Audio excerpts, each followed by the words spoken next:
வாழ்க வளமுடன். ஓம் நமச்சிவாய. அனைத்து தமிழ் உள்ளங்களுக்கும் வணக்கம். குரு பகவானின் அதிசார பெயர்ச்சி. குரு பகவான் 12 ராசிகளுக்கும் அற்புதமான பலன்களை தன் ஸ்தான பலத்தாலும் அருட்பார்வையாலும் அள்ளி வழங்குபவர்.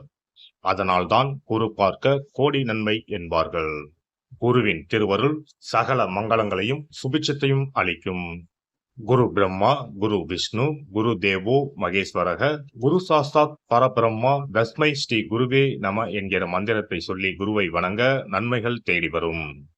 ஒரு ஜாதகத்தில் ஏராளமான தோஷங்கள் கெடுக்கும் நிலையில் இருந்தாலும் கூட அப்படி தோஷம் ஏற்படுத்தக்கூடிய கிரகத்துக்கு குருவின் பார்வையோ தொடர்போ இருந்தால் அது கெடுதல்களை செய்யாது என்பது சிறப்பு.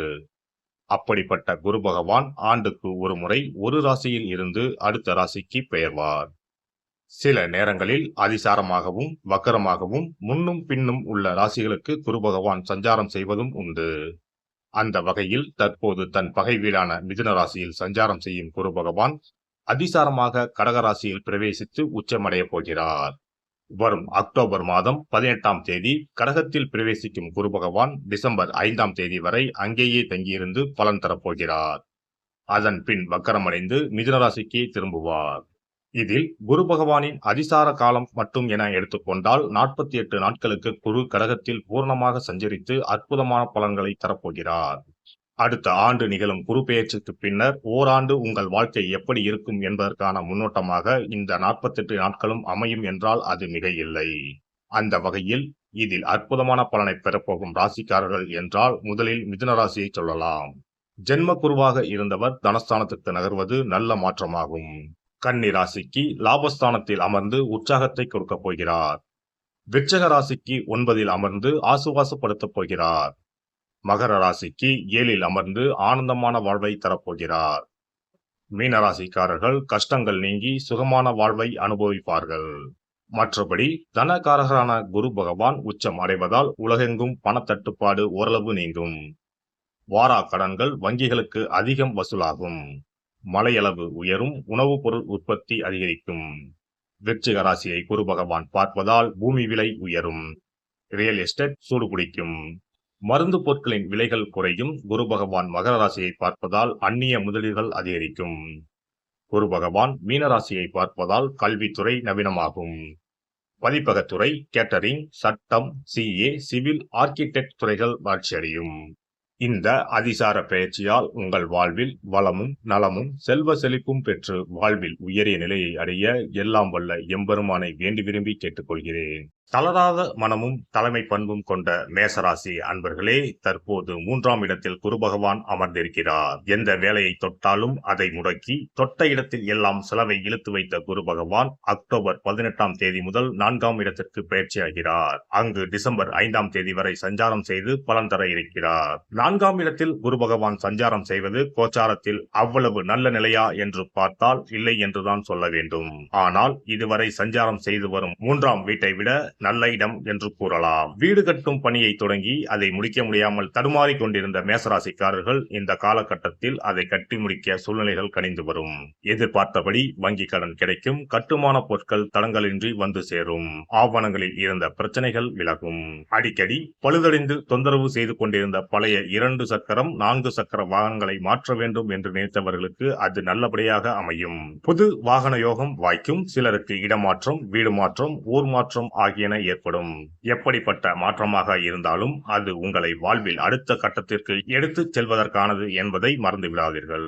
4ஆம் வீட்டில் அமரும் குரு பகவான் உங்கள் ராசிக்கு 8, 10, 12 ஆகிய வீடுகளை பார்க்க இருக்கிறார். 10ஆம் வீட்டை குரு பகவான் பார்க்கும் இந்த காலத்தில் புதிய வேலை தேடிக்கொண்டிருப்பவர்களுக்கு நல்ல வேலை கிடைக்கும்.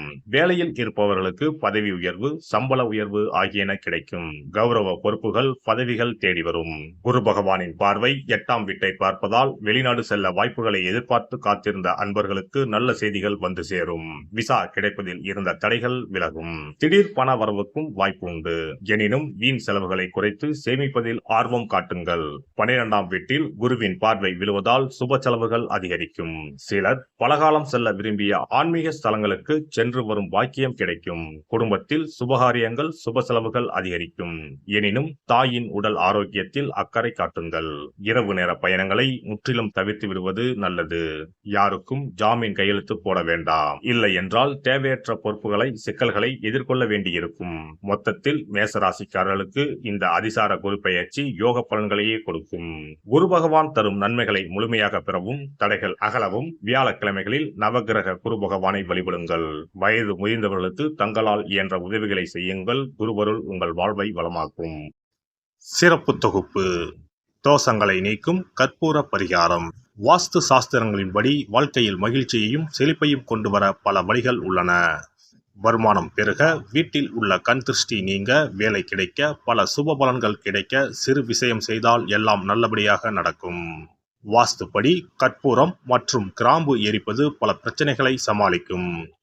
இரவில் கிராம்பு வைத்து கற்பூரம் கொளுத்துங்கள். ஆசைகளை நிறைவேற்றும் சக்தி கற்பூரத்திற்கு உண்டு. உங்கள் விருப்பம் நன்றாக இருந்தால் அது நிச்சயம் நிறைவேறும். பண பிரச்சனைகளில் இருந்து விடுபட சனிக்கிழமை இரவு படுக்கைக்கு செல்வதற்கு முன் கிராம்பு மற்றும் கற்பூரத்தை வெள்ளி கிண்ணத்தில் எரிக்கவும். இப்படி செய்தால் பண பற்றாக்குறையை போக்கலாம். வீட்டில் உள்ள எதிர்மறை சக்தியை விரட்ட கற்பூரம், கிராம்பு மற்றும் ஏலக்காய் நன்றாக வேலை செய்யும். இவை தீய சக்திகளை வீட்டில் இருந்து விலக்கி வைக்கும். கற்பூரம், 5 ஏலக்காய், 5 கிராம்பு ஆகியவற்றை ஒரு பாத்திரத்தில் எடுத்து எரிக்கவும். முதலில் பூஜை அறையில் வைத்து எரித்துவிட்டு அந்த புகையை வீட்டின் மூலை முடுக்கெல்லாம் பரவவிட வேண்டும். இவ்வாறு செய்வதன் மூலம் வீட்டில் அமைதி உண்டாகும். கண் திருஷ்டி நீங்கும். எதிர்மறை ஆற்றல்கள் அகற்றப்படும். வீட்டில் இருப்பவர் மீது தீய பார்வை இருந்தால் அது நீங்கும். இவற்றை எரிப்பதன் மூலம் வீட்டில் உள்ள எந்த நோய்வாய்ப்பட்ட நபரின் உடலில் இருந்தும் அந்த பிரச்சனைகள் நீங்கும். ஆரோக்கியம் மேம்படும். சனிக்கிழமை அன்று மாலை வீட்டில் கிராம்பு மற்றும் கற்பூரத்தை எரிப்பது குடும்ப உறுப்பினர்களுக்கு மகிழ்ச்சியையும் அன்பையும் தரும். எல்லோரும் மகிழ்ச்சியாக இருப்பார்கள். எதிரிகளிடமிருந்து விடுபடுவார்கள். மேலும் கிராம்பு மற்றும் கற்பூரத்தை எரித்து வர வீட்டில் உள்ள பிணக்குகள் நீங்கும். சில சமயங்களில் நீங்கள் எவ்வளவு முயற்சி செய்தாலும் உங்கள் தொழிலில் வெற்றி பெற முடியாது. இது போன்ற சமயங்களில் கற்பூரத்துடன் இந்த தீர்வை முயற்சிக்கவும். இந்த அணுகுமுறை நீங்கள் விரும்பிய வெற்றியை தரும். வேலை நேர்காணலுக்கு செல்லும் போது கற்பூரம் மற்றும் கிராம்பு எரிப்பது நல்லது. மேலும் 2 கிராம்புகளை வாயில் போட்டுவிட்டு வெளியே செல்லவும். நேர்காணலுக்கு செல்வதற்கு முன் அவற்றை அசைக்கவும். இப்படி செய்தால் வேலை கிடைக்கும். தொழிலில் முன்னேற்றம் ஏற்படும். கடுகு எண்ணெயில் 2 கிராம்புகளை போட்டு காலையில் கடவுளுக்கு அருகில் தீபம் ஏற்றவும். அதன் பிறகு நேர்காணலில் கலந்து கொள்ளுங்கள். இவ்வாறு செய்வதன் மூலம் தொழிலில் உள்ள தடைகள் அனைத்தும் நீங்கும். நல்ல வேலை கிடைக்கும். திருமண உறவில் சிக்கல் இருந்தால் வெள்ளி அல்லது வேறு ஏதேனும் பாத்திரத்தில் கற்பூரத்தை எரிக்கவும். அறையின் மூலையில் 2 கற்பூரங்களை வைக்க வேண்டும். இவ்வாறு செய்வதன் மூலம் தம்பதிகளிடையே ஒற்றுமை அதிகரிக்கும்.